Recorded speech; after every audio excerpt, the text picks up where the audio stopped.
Welcome, Rebecca and Jay Madden. I'm so glad that we get to do this again.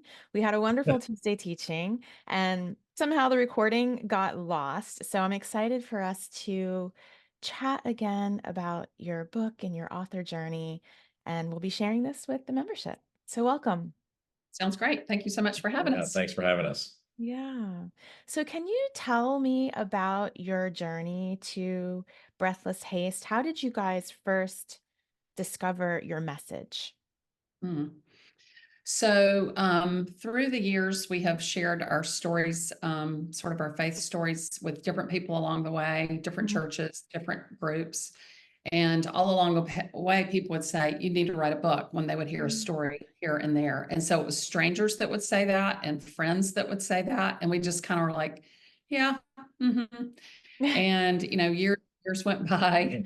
And then when COVID happened, and our children were out of the house and we were empty nesters, we were like, maybe all those years of people prompting us, maybe it's time to do something about that. So Right. we began the journey about 3 years ago, thinking about which stories that we wanted to share that were sort of like we journaled for a long time. So we had years and years of journals. So we just kind of started going through those, trying to figure out what the stories that people had said that should be in a book and tried to come up Mhm. with a list.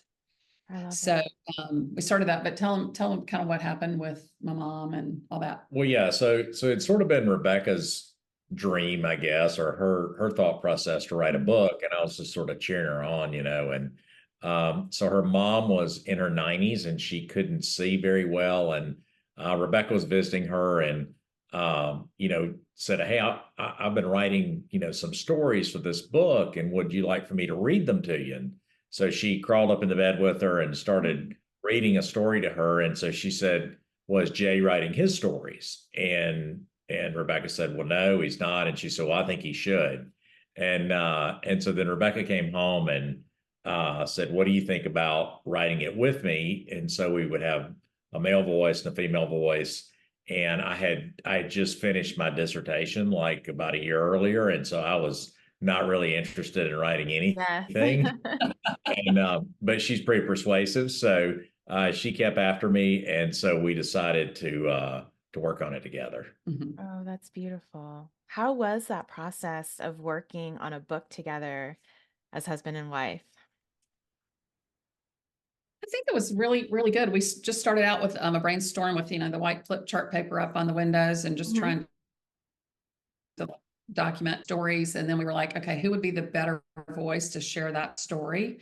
And so we just kind of went back and forth. And for most of the time, we would just try to write in the pockets of time. We both have full-time jobs at a church. And so, an hour here and an hour there, we would take retreats together so that we could actually get away and really make some headway. So it's really been an amazing process. We have Yeah. done really well with it. And I feel like God was always there to help us kind of figure out how to mesh the stories and the chapters together. And so Mhm. that was not really hard. So really, it's been a pretty amazing process that we managed to joyfully, most of the time, a little stress here and there, but get through the process. Yeah, I think it's been a good process. I mean, it really uh, the collaboration part of it was a lot easier than I thought it would be. Kind of digging back through your story and you know rewriting and thinking about painful parts of your story Mhm. again. Those are Yeah. hard writing a Mhm. memoir.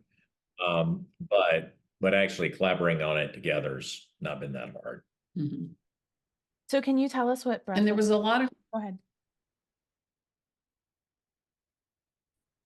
Yeah, I was there, "Oh, this is what my journal said about this part of the story," and we would share, and then he would be like, "Oh, I saw that same thing," or there was just a lot of confirmation back and forth that what we had really written was really the story, and so it just gave us confirmation that these were the details that we needed to share in the book. So That's beautiful. Can you tell us what is Breathless Haste about? The Yeah, so elevator Breathless pitch? Haste, sure, the elevator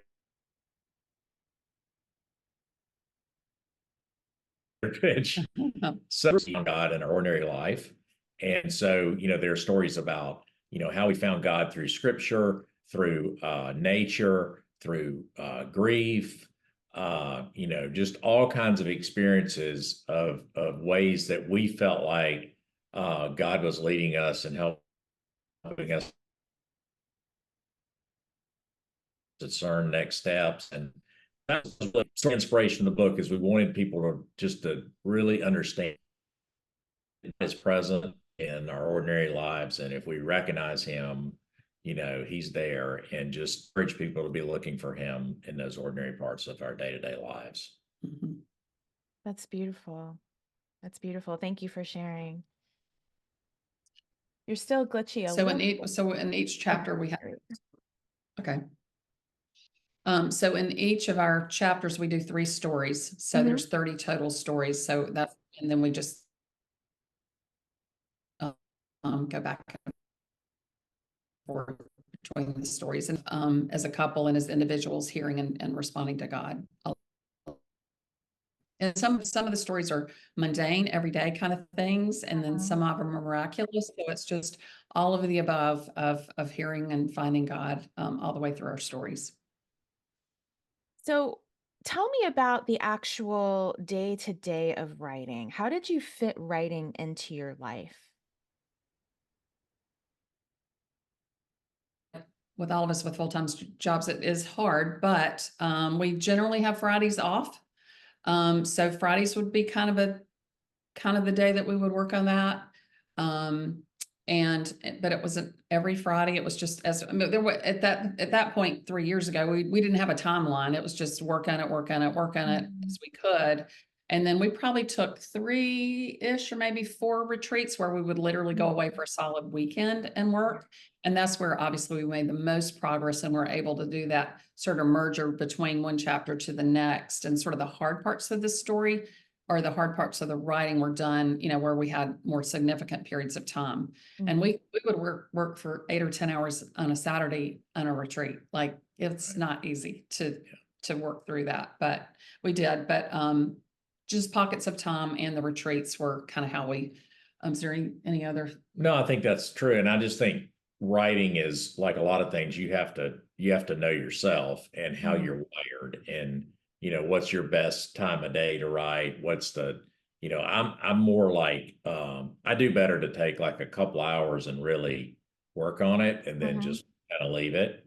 I've never been somebody that could kind of study all day, or that like I have to do a segment and then I'm like, okay, that's all I can do for now, and then come back to it. But when we were trying to really mesh the chapters together and some of that stuff, we really need some more focused time to be able to do that. Yeah, larger bandwidths of time for sure. Yeah. I don't think enough can be said about that. I'm on a deadline right now, and I just came off of 2 weekends of writing retreats. So last weekend, and then I just came back late last night from a writing retreat. And even though, on a weekend you only get one full day or maybe 1.5 days, it is just the amount of progress you can make in an 8 to 10 hour day, plus maybe another 5 hours and another is phenomenal. And I try to write every day, but I only get maybe an hour or two in. But that hour or two is probably only a good 30 minutes of good writing.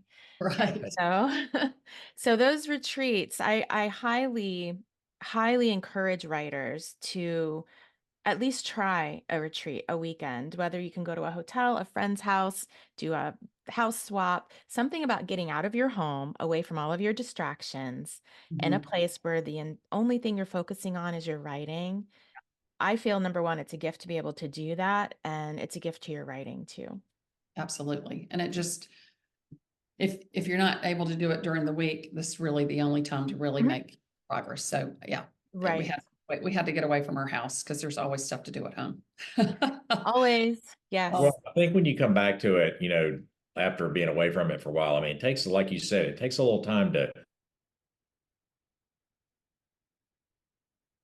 before you stopped and kind of contextualize it a little bit. It's not like you just sit down and just start writing right where you were. You sort of got to get your mind back in it. So I think you're right. You may have 2 hours, but you're not really having 2 hours of new material you've written. Right. Right. Yes. So when you were writing, did you have an avatar in mind? Did you know who this person is that really needs your book? I think once we got in the process with Brian, we started thinking more about that. We really weren't thinking about that from the beginning. We were just like, we're supposed to be writing the stories that we feel like are in our hearts. And so that's what we need. But as we went through that process, I was like, I think we really confirmed that we really want this to be in the hands of a young couple like we were 20 or 30 years ago, who are maybe just in MOPS for the first time and don't really go to church, but they want to be in a community of other great women and people that are also in the same stage of life. And so because our story starts kind of with the birth of our first child. And so I feel like that is, it's who we were 30 years ago. But I also realize that that's a really busy time for people. So I feel like right now it's in the hands of people in their 30s, 40s, and 50s more than in their 20s, but it seems to be speaking to all of them as well. But I think our intention is that we inspire faith in those that are young couples starting out their marriages, starting out being a family with children. And that's who we hope to inspire. But along the way, God's put it in a lot of people's hands from 20s to 90s. We've actually gotten phone calls for people in their 90s thanking us for writing this book. So it's been incredible. And lots of, 70-year-olds and, it's really been all over the place with age groups. Well, I think with older folks, as they look back and they go, oh yeah, I had an experience similar to that. And I think God was doing something in my life and maybe I didn't realize it at the time. And now that I think back of it that way. So yeah. We all like to see ourselves reflected in somebody else's writing and somebody else's life. So tell me about the response. It sounds like you've been getting a wonderful response. How long has the book been out? And can you show us your book cover? Oh, Breathless beautiful. Haste, Finding God in Ordinary Life. And the response has been great. To those that know us, they want to read it. They want it. A lot of people in our church and our other churches, people, acquaintances along the way. We launched with Brian and Hope Books in December of 2023. So we've been out for a few months.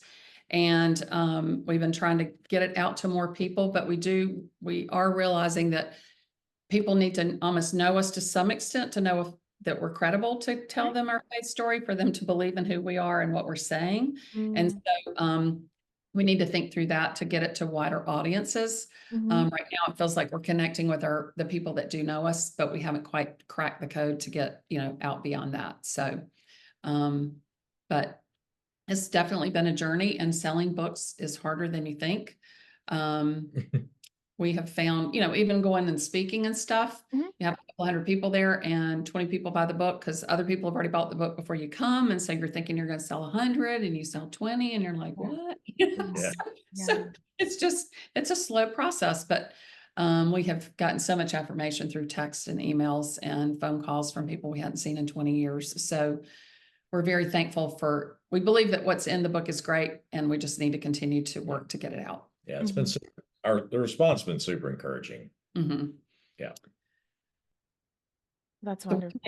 One thing you hadn't asked about that I think is maybe something you might get to, but I think is important to say, is when we finished what we thought was our manuscript about 3 years ago, about 2 years ago, I guess, we were in that trying to decide whether we were going to self-publish or publish or get a publisher. And so we were just kind of at the bottom of that valley where you're like, climb up that hill, self-publishing, do we climb up trying to find a publisher? And that was when Hope Books got announced, right as we were in the bottom of that valley. And so we were thrilled because we'd been a part of Hope Writers for several years, learning from you and from others and Tuesday teachings and stuff.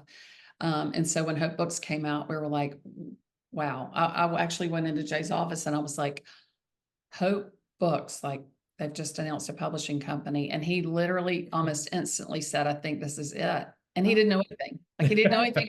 And so that's how we ended up with Hope Books. So I just thought that part of the story is knowing that it is a hard place to decide which way to go.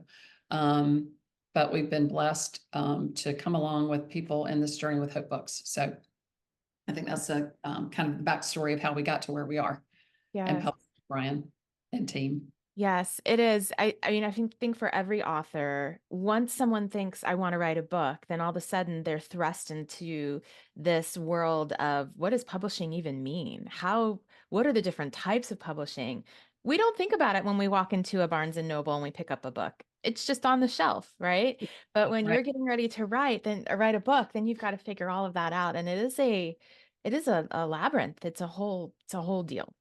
right, for So sure. I'm glad that you guys have found Hope Books and that Yes. you published with Hope Books. So tell us about the editing process, because I know for a lot of writers, me included, when I wrote my first book, I had zero idea of what to expect from an editor. You guys had a manuscript already. You Mhm, came to Hope Books, and mhm. then you got assigned an editor. Can you tell us about that process and what it was like for you? Yeah. So we had a couple of developmental editors, and it was, at the time I felt frustrated about it because I'd already heard from one and was given, these are the things that you need to do. And so we go back and crank away at those ideas. And of course we thought our manuscript was done. Ha. Of course. No, it's never done. And everybody has a different opinion, and their Yeah. opinions also can be super valid. And so heard from the first editor, and I was like, she's right. This needs more here, less here, blah, blah, blah. So we were able to get through that. And then we got another developmental editor, and they had different ideas. And so I was like, how many times going to do this? But it was all so valuable to polish it up Mhm. and make it the best book that it was. But again, you have to hear what they have to say, and then you have to kind of go back to rewriting and reworking and deciding, now that they suggested, I'm not changing, and you could just kind of have that conversation and say, this is a very important aspect of our Yeah. story. Don't want to move that part, but we agree that it needs some more lead in or some more, out or whatever. Right. But I would say that they gave us great feedback. And then as we get closer to the end, we kind of got a third person looking at it, and even more changes. But again, each step of the process, even though frustrating and long and you're tired and you don't want to do it anymore, it's like you just want to be done. The very last set of edits we did, I was like, I'm so glad we did that. Yeah. So glad. So, Well, I think with a memoir too, like, I mean, it's your story, right? right. So there's pieces of it that, there's a lot of suggestions they make that are great. You're like, oh wow, I couldn't see that because I'm so into it. It's my story. I think, oh sure, everybody will just get that. And they're like, no, you Right. have to explain that. But then there are things that you're like, they'll like, tell us more about this. And you're like, yeah, I don't really want to say more about that for some personal reasons. Mhm. And so there are things like that that I think sometimes there were a few things that we sort of like said, no, we're not going to take your advice on that. But by and large, the advice was great and super helpful and made the book a lot better. And that was why I feel like we could do that with Hope Books. There's always this it's a Hope Books book, but it's our book. And so Right. that's what I loved about it, was we could kind of like journey through it together. And Mhm.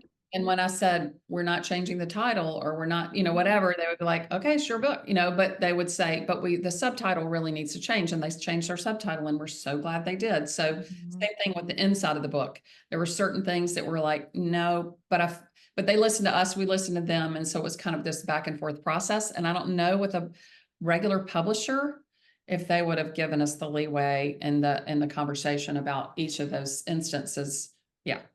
You're Right. I'm saying that. working with a traditional publisher right now, and you don't get to choose the title of your book, and there are plenty of things that you don't get to Right. choose. They tell you. Mhm. And that was why being with Hope Books was so good for us, because this is our personal, very personal story. Right. And we really wanted our title just the way it was. And so anyway, it was a great back and forth discussion, and we were pushed when we needed to be pushed, but then we were also able to kind of have our way when it was like, no, this is the way we want it. So Yeah. it was great. It was a great That's push and pull with Hope Books. Thank you for sharing that. I've gotten this advice and I share this advice that when it comes to an editor, number one, you want to make sure that you trust the editor or the publishing company that you're with. And then you want to take 99 point, maybe as high as 9%, 5% of what the editor's saying, because generally you are way too close to the story to make all of those choices, which is why we have editors. And in the end, when you've accepted 99.5% of the editor's suggestions, you will generally be happy. So it sounds like you guys did that. And then there's some things where you know what's important and what really needs to be there, and you pick that little 0.5% and go with that. So Yeah, for sure. Yeah. great job. So let's talk a little bit about marketing. I'm hearing that you're saying that it's harder to kind of get outside of your circle and get the word of the book out there. What types of things are you guys doing for marketing? Yeah. Well, we mainly just these first few months have been doing a lot of social media. Mhm. Suggested that we do, one a day. And I'm like, I can't do one a day. Like I'm going to do, my goal is every other day to keep posting things about the book or our stories or pictures that are in the story or whatever. So we've kind of started networking through social media. And then, had a couple of speaking, one major speaking thing, and then some groups that are doing our book have invited me to come to their book clubs and speaking like that. Great. So that's kind of a cool way to do Wonderful. it in a small setting. And then we want to do some more podcasts. We've done a couple, but that's also a whole nother job in and of itself to get on podcast and to, be interviewed. And so haven't really, that's kind of like the next phase. We just had our daughter's wedding this weekend, so that was like I needed to finish Amazing. that. Yeah. Yeah, had to finish that before I could just dive into like trying to network with podcasters and get emails going, because that's another part-time job to get on podcast. Are you guys Um, on Podmatch? I am not. Tell us about that. Podmatch.com, podmatch.com, I believe. Mhm. It's a great website. I guess you'd call it a great business for matching guests with podcasters. Okay. I know at least on the podcast side, they have a free version. If not, the paid version it's not much. It's less than double digits a month, like $10 a month or something like that. Um, and what you do is you create a profile. You tell all about yourself. You tell all about the types of podcasts you're looking to get on. You give some info about any of your social media, any podcasts you've already been on, some links to that. Um, and then you can kind of so podcasters who are looking for guests, they will start searching, and if your criteria pops up, they will find you. You can also go on there and look for podcasters and just kind of, it's like a dating site for podcasts. That's the best I can describe it. And you can like swipe through. And so that's a little bit of an easier way to pitch yourself because you already have your static profile, everything about you guys, everything you talk about, talking points, possible podcast titles. Um, and then you can just kind of click, click, click, click and connect with other podcasts. That's great. Yeah, that's great. Thanks. Yeah, that's really good. So podcasts will be one of the ways we'll do it. And then the next thing is some speaking. We would love to do speaking as a couple, or as individuals. And so that's kind of yet a third thing out there to start working towards. So our book has been out for 6 months. So between um, the launch, the wedding, and a regular full-time job, it's like I'm just trying to put these Yeah, pieces in. I can start taking on the next slice of the pie of right. advertising and marketing. So hopefully the book's going to be around for forever, so I have more time. Doesn't all Of have to be course. in the first few months. Thank goodness. Books Um, are evergreen, and that's the beautiful thing. and I'm also watching closely our cohort of other authors that I was in the cohort with, sort of watching what they're doing and sharing them in and seeing what they're doing and trying to, we share on social media and in text messages who's doing what. And so that's been a really helpful thing just to learn. Like I'm learning. We are not authors. We're not, I mean, we are now, You're but authors, but you're first-time authors. we are authors now, but we don't have an author background, so we Yeah. really don't know what we're doing. So just Yeah. learning as we go, and that's also fun to learn Mhm. as we go. So it's been a lot of work though. There's some nights that Jay's like, stop, Mhm. Mhm. Yeah. come home and then work on the book stuff. So I try not to do that as much as I was doing before. It'll wear you out.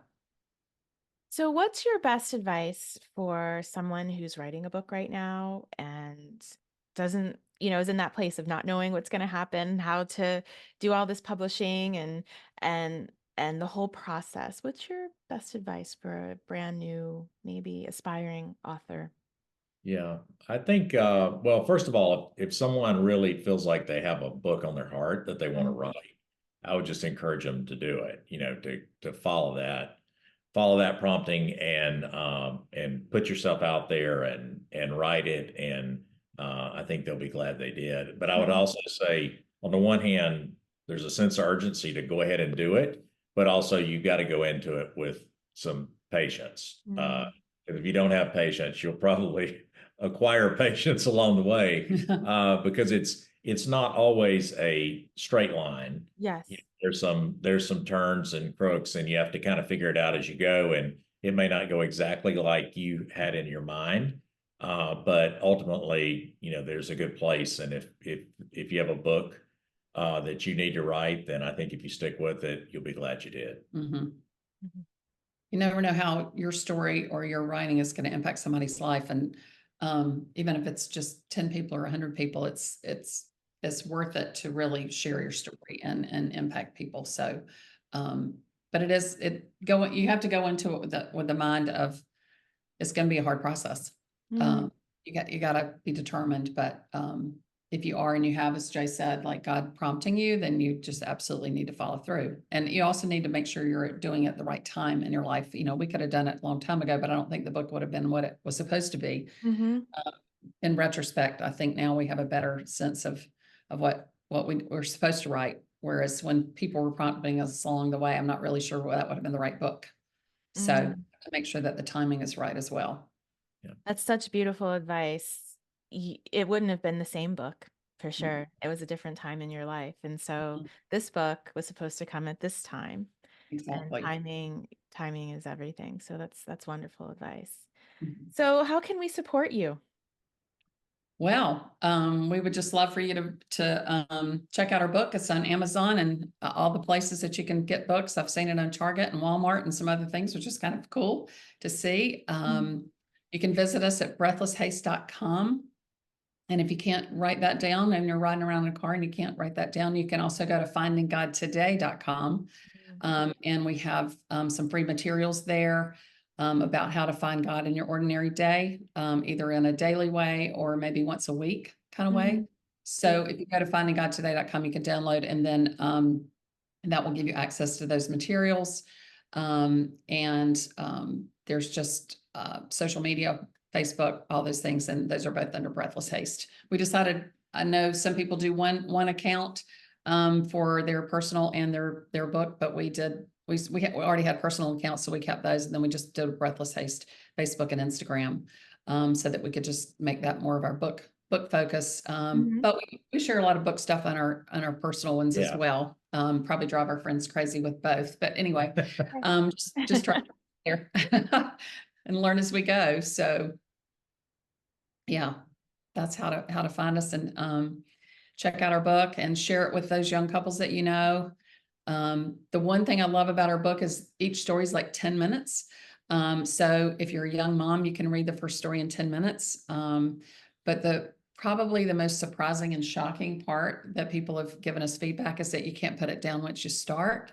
So Oh. you might read it in 10 minutes or it might be all night long. So, but I just encourage people to get started, with the first story or two, and then if you can't put it down, that's awesome. But Mhm. it's a book that you could put down and pick back up to the next story in a day or two or a week or two if you're a busy mom. Yeah, Wonderful. Thank you for those tips. And I'm so glad to hear that you guys are getting such great response from your work. yeah, it has really been more than we could ask for or imagine, Yeah. literally. So, just each day, each week, bumping into people that we don't know who are like, "Oh my goodness, your book," and we're like, Mm. We're like, really? "Who are Us? you?" Our book? Oh. So it's That's been been cool. very, very cool. But I think it's networking beyond just friends telling friends, Mhm. and then they see us. So it's been really cool. The other thing we've done that has helped a lot is our church helped us launch on a Sunday. After church, our Mhm. senior pastor said, go visit the Maddens. And so that was huge. That was huge to have, because I feel like that gives us the credibility that we need. We're Right. not just people, we are in staff of this large church. Mhm. And so having our large church and our senior pastor like beat our drum, so to speak, was Mhm. huge, because that's been really helpful in getting it to people that know of us, but they don't necessarily know us, but then they want to go read our book once they hear about that. So that was incredible. A really good gift. That's So yeah, it's been amazing. Do you think there's a sequel or a second book coming out? Don't ask me in the first 6 months of this book. I can relate to that. Yeah, Yes. no, right now I'm like, no, this is good. This is Mhm. good. This may be it. But I have found that we continue to journal, and there's every so often I'm like, oh, I need to write this story. So we do devotionals on our website Mm. to kind of keep things, more stories coming, even Yeah. if they're short. Yeah. So I'm kind of writing in small snippets That's in wonderful. that way, and just putting devotionals out there. So maybe it'll look a little different from this book, but maybe there is more Yeah. to it. I don't know if I can twist his arm again or not. Yeah, I joke with people. I say, you better be nice to me or I'll put you in the sequel. So, Exactly. Yes, there have been some memoirists who have said very similar things, so I love that. Yeah, we didn't throw anybody under the bus in our book, so too directly anyway. So Well, thank you so much, Rebecca and Jay, for coming on and sharing your book journey with us. I'm sure that it's been inspirational to other people who are looking to be right where you are now. thanks for having us. yeah, thank you so much for doing this recording with us, and for your support behind the scenes. I did your Instagram class, so I feel like I kind of already knew you. So it was great to learn from you and how you do what you do. So it's just a never ending learning process, and we appreciate you and Brian and the team continuing to invest in us with the podcast and the speakers and all the things so we can learn. Like otherwise, we'd really be in the dark. So we appreciate all the things that y'all do to help us grow in our being author and being a marketer in the author book space. Thank you so much. Thank you so much. We're glad that you guys are here, and that's why we do what we do. We want to see you guys succeed. Oh, Get those good. books out into the world. That sounds great. Well, thank you again. Thank you guys. Take care. Bye. Okay, Bye. bye-bye.